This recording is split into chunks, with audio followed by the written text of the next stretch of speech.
Welcome to Spanish Harlem, also known as El Barrio, a place where it's a melting pot of cultures, traditions, and languages.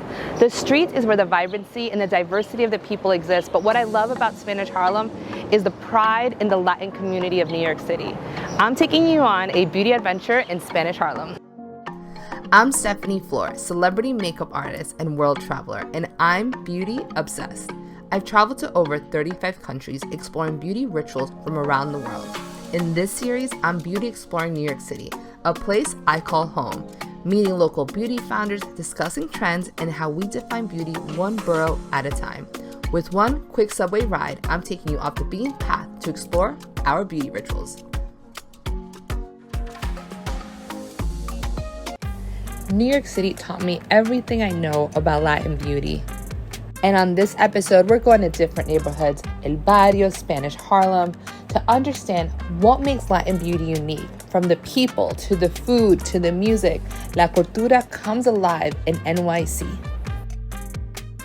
Our first beauty destination is La Fonda, known as El Corazón del Barrio. It has been around for over 30 years and making the best Puerto Rican food in NYC. I'm meeting my friend and celebrity makeup artist, Jamie Harper, who is the go-to when it comes to Latina beauty talent and is such a celebrated artist in the community. And tell me a little bit about your background. You are Puerto Rican, but were you raised in New York? Tell me your story about, starting with your family. Okay, well, I'm a fongo. I have a whole bunch of condiments in my essence. So my mom and my grandparents, Puerto Rican, which is a Taino, a Spaniard, and, the mix of Puerto Rico. And then I am half black from my dad's side in Pennsylvania. I was born in New York, raised in Puerto Rico. When I was 9 months, my mom took me to Puerto Rico, and I grew up there till I was 16 and a half, 17. I went to California and I spent 13 years of my life, and now I'm back in New York learning about New York because I didn't know anything about it. So when we talk about Puerto Rico, you really are, when we're Latinas here in America, we're constantly trying to replicate, our cousins back in the homeland, but you actually were raised in Puerto Rico. How has that transition been for you of Puerto Rico, everything about Puerto Rico I love. The culture, the food, the people. I got to learn a different type of Puerto Rican when they were resilient going through all the hardships of the hurricane, the earthquakes, everything that is happening. They're very resilient, and they still have that great attitude, and they're strong, and they still make jokes in the midst of everything, and they help each other. They have that sense of community. So I feel proud to call myself Puerto Rican. Yeah. What I love about your background as an artist too is that you work with iconic artists that represent La Cultura. How is that for you? It's sometimes I don't grasp what it really means until someone else tells me, wow, you work with, Mark Anthony, that's the staple, the songs, you hear them everywhere. It's like La Cultura, and with other iconic Latino artists.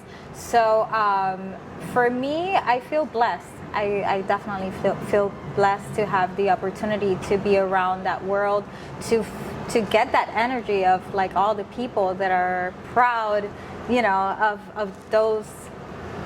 of the people that are doing so much for Puerto Rico, and to be in that world. It's a sense of, okay, I am making my mom proud. When she learned that I was gonna get a job with some of the people, she was like, oh my gosh, Jamie, do you know what that means? I'm like, don't tell me because it makes me nervous. Yeah. Sometimes when you work in beauty, you can really explore more of what it means, especially when you've worked in a certain part of beauty. You start to go deeper, and you're like, this is beautiful, but on the surface level, I'm beautiful, but there's so much more to me. Can you tell me about how that journey was for you, of you uncovering I want to do more with my beauty? Beauty is so much deeper than just what you have, and when you talk to someone, when you know, like when you see that spark of like, oh, this food is amazing, like you get beauty from everything, from the flowers, like when I go anywhere, like the beach, anything, a bird, everything for me is beauty, and especially when it's inner beauty. I try teaching my nieces. I have little nieces, and I'm always like, okay, they're like, Titi, oh, you're gonna come out like that? Like you didn't do your hair? I'm like, when I go to Puerto Rico, I'm like native. I don't, like it's nothing fancy. It's more connecting with the family, because I learned family is everything. Two Latinas talking beauty, and of course, it starts and ends with family. And that's what I love about Spanish Harlem. You can come up here and get lost, have some amazing food, meet new friends, and experience a whole vibe and a world that is so unlike everything of New York City. It is about the family, and it's about community.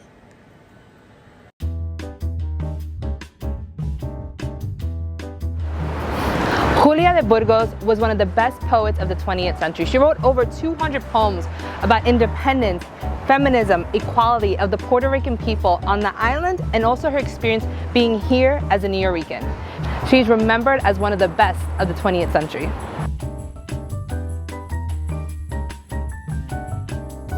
What I love about Latin America is the magic of ingredients and markets that I get to explore, and I love that Spanish Harlem has La Marqueta here available to people who are locals and out-of-towners to learn about beauty, food, and culture. Let's check it out. Que viva el barrio, caballero. Levanta la mano. Ay, levanta la mano. Ay, levanta la mano. Ay, levanta la mano. Vamos. Esto es dedicado a todos ustedes porque ustedes son caminantes de la vida. Today we're stepping into Reina Del Mar, a Latina-owned gem that creates beautiful handcrafted natural and organic soaps, where rich culture and tradition meets beauty.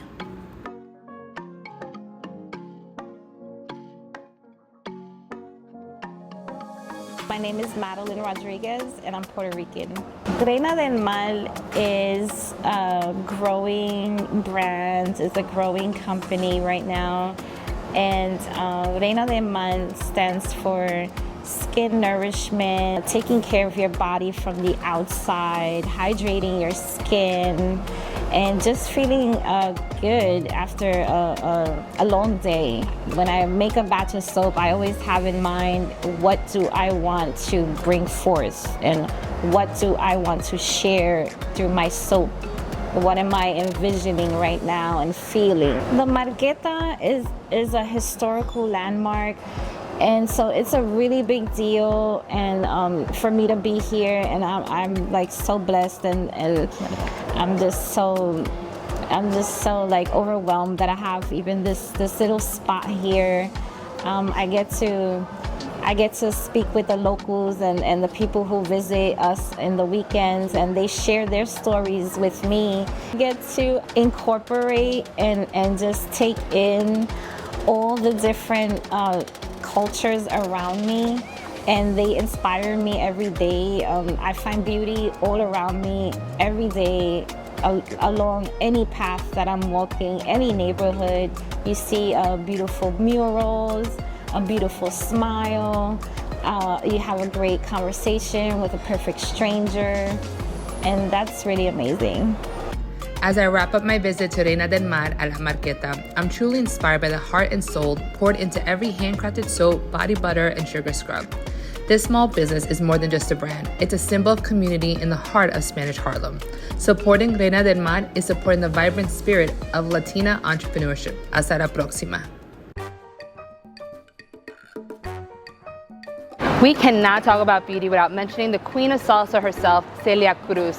What I love most about her is that whether you were born in the States or you were from the islands, no matter where you were, from what walk of life, you still felt the vibrancy of the culture. You had the music bring you to life, and you felt the beauty of what it meant to be Latina.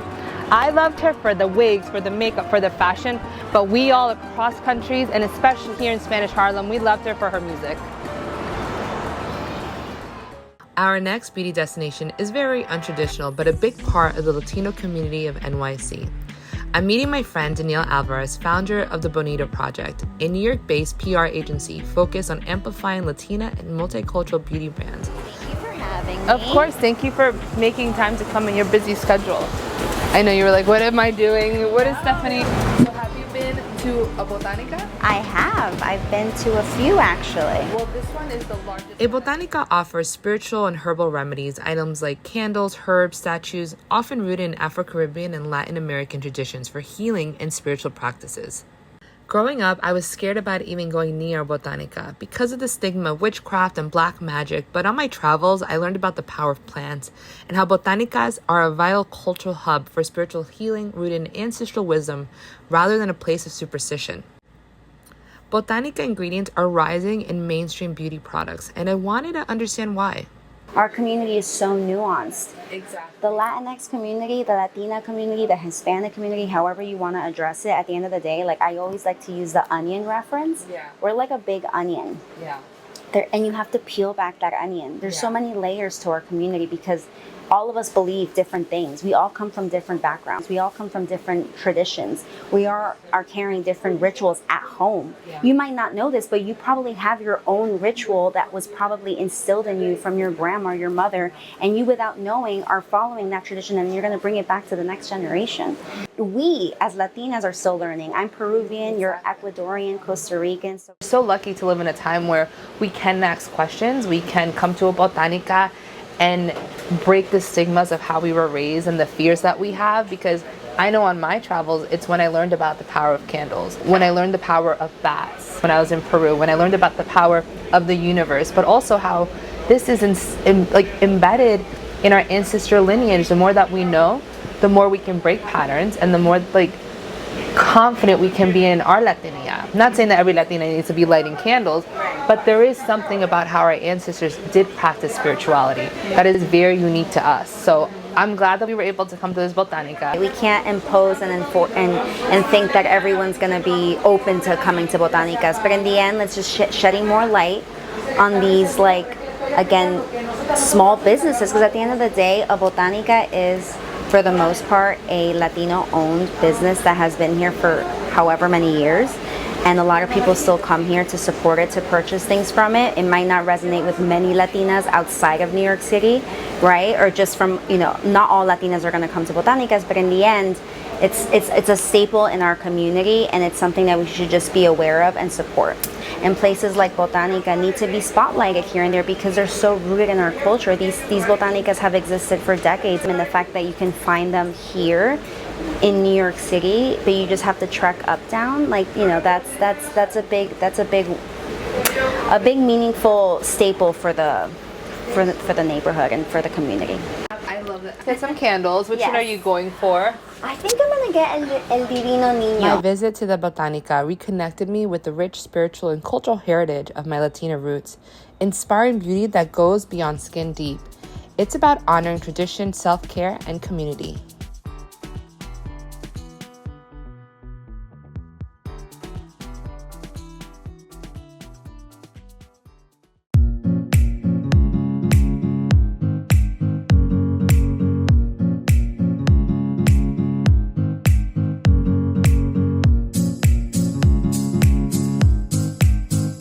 Our beauty is a reflection of our indigenous roots and global influences. Miss Rizos here in the Heights is pioneering a movement, a safe haven for women to embrace their hair one curl at a time.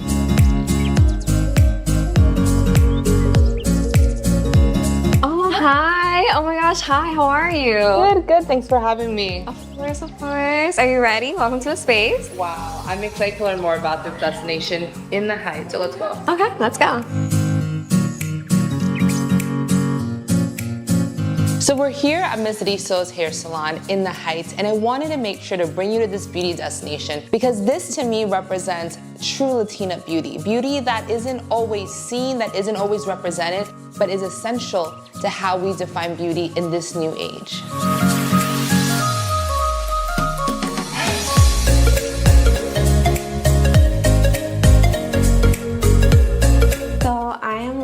Figuero. I am the salons coordinator here at Rizos Salon. In general, I would say my mission is to empower women, give women a reason to identify with who they are, a very mission-driven, community-focused personnel of Rizos in general. So tell me about your journey of actually getting to Rizos, because I find this place to be very inspiring. There's a movement happening, and you're part of that. So I actually got to Rizos in the way of being a hair model. So one of the things that we do, because of the lack of knowledge or resource surrounding curly and natural hair, if we ever are bringing on a new team member, oftentimes this team member has very little to no knowledge on how to take care of curly hair. And so we have our own entire kind of training program that people go through, which we need hair models for. So these are discounted services of the full Rizos experience, but they help us create a very strong, powerful team. So I actually came in as a hair model, and I actually got my big chop done here. So that's how I became a part of Rizos about 4 years ago. So you said the word big chop. I don't know even what is the big chop? So the big chop in particular pertains to anyone who has transitioning hair or processed hair. This could be because of years of blow drying, this could be because of years of silk pressing your hair, or chemicals like keratin, Botox, relaxer. So anyone who falls kind of under that category, they'll have a portion of hair that has been process damaged, and so if they're looking to go natural or have their hair curly, they can or have the option of doing a big chop, which is the removal of all of that hair. Wow. Would you say that hair is a ritual for you? Hair is kind of very personal, it's very sacred to me. So putting time into my hair is putting time back into myself, which I can then kind of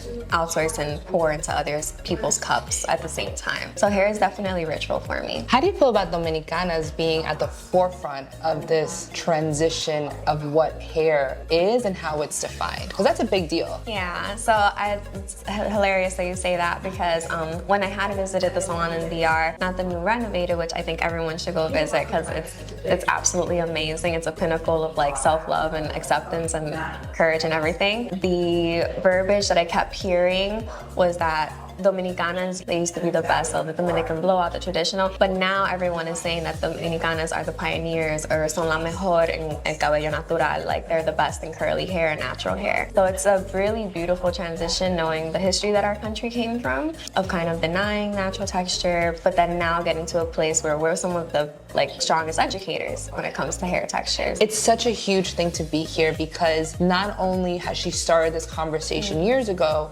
starting in DR, empowering women to embrace their curl, but now we're seeing it in a place where I would say is much needed, because this is where trends are coming out of, this is where movements are happening. So I guess for you, how has it been to see the neighborhood change as Ms. Rizos has arrived? No, the change has been transformational. It's a direct kind of, metaphor for La cara dominicana and La cara latina is not only one, right? It's many different faces, it's many different textures. So it's been definitely inspirational. So I think it's really cool. What kind of clients come here, you would say? We have all different kinds of clients. It's actually embedded in our training that 1 minute you can have a 4-year-old who has no idea what a blowout is, and then the next client that you have can be an 80-year-old woman who has never seen her hair natural, has never seen her curly hair. And then the next client can be a man who wants to get braids because he's been growing his hair out for 3 years. We have so many different experiences and different walks of life come in, and we can all join and center on this one kind of mission that we all share for the passion of being ourselves, having our natural texture represent part of who we are. And so I think that that's very, very beautiful. You're teaching people how to really embrace their natural hair that's coming from their scalp. What are 3 things, very fast, easy, that we should know on taking care of our curly hair? Number 1, water is key. Looking for water-based products is one of the things that we kind of embedded in our line. Deep conditioning and regular trims. So you definitely want about every 3 to 4 months getting another trim just to get rid of any split ends and make sure that your hair is at the healthiest that it can be. But I think that those are the 3 main key things that people should know in terms of taking care of their natural hair. I love that. And I think that's what it is. I feel because these aren't just, to me, what I experience is this isn't just people, right? This is your community. Yeah.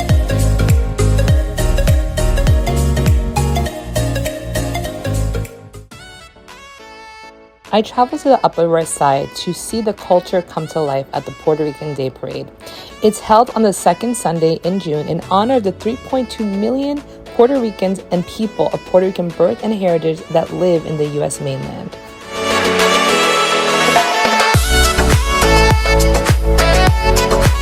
Orgullosa de ser boricua y latina. Somos boricuas. My parents were Puerto Rican, they came here. First generation. Okay, nice. Arecibo was my mother, and my father was campesino, he was agua buena. Oh, wow. And I didn't even know what the heck that was, and he took me there at 16, I wanted to kill him. Oh my God. Because I was a New Yorker going. Before I was telling her, you know, I was explaining before we got here the reason why there's a million freaking flags. And I said, baby, at one point we were told we couldn't wave our flag. Yeah. The Puerto Rican Day Parade first took place in 1958 in Manhattan, and since then it has become a significant cultural symbol, bringing together generations to celebrate the island's history and resilience.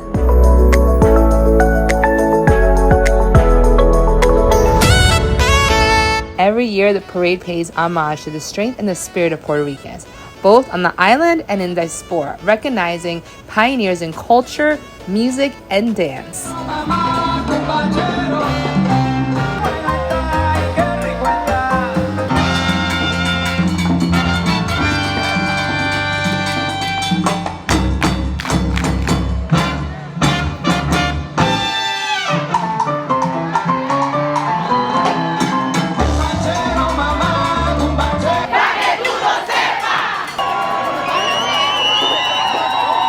What is Latina beauty to you? It's one that embraces herself as only she could be, by being herself. ¿Usted es puertorriqueña? Sí, claro. Puerto Ricans have been a vital part of New York City's fabric for over a century. Nicole, hi! So we're here at the Puerto Rican Day Parade. What does this mean to you? This means a lot to me because I never got to celebrate my heritage growing up in Arizona. So being in New York and being able to be around a whole bunch of people that celebrate this side of me is amazing because I get to learn a lot. I get to experience a lot. You know, it's part of the culture. As we wrap up this episode of Beauty Passport, I'm inspired by the vibrant, ever-evolving Latina beauty scene in NYC. I'm reminded on how the city embodies resilience, creativity, and diversity. From the heart of Spanish Harlem to the Botanicas that have preserved our sacred rituals, Latina beauty is more than skin deep. It's a legacy passed down through generations. In every street corner, every small shop, and every beauty ritual, you'll find the essence of our culture thriving. This is beauty with soul, with history, and with power. Until next time, stay inspired and keep celebrating the beauty within you.